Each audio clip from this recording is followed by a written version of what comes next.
Managing asthma effectively during an attack is crucial.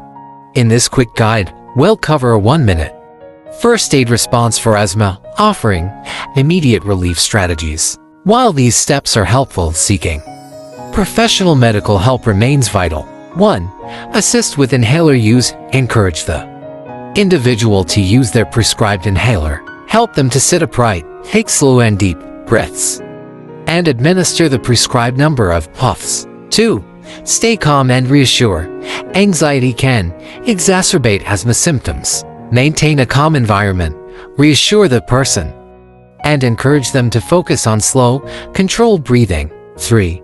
Activate emergency services. If the person's condition does not improve or worsens, call emergency services immediately. While waiting, continue to provide support and monitor the individual's breathing. Swift first aid matters during an asthma attack. Remember, these steps are initial interventions. For comprehensive care, consult medical professionals. Stay informed through reliable nursing resources. For a broader understanding of asthma management, prioritize well-being and seek healthcare guidance as needed.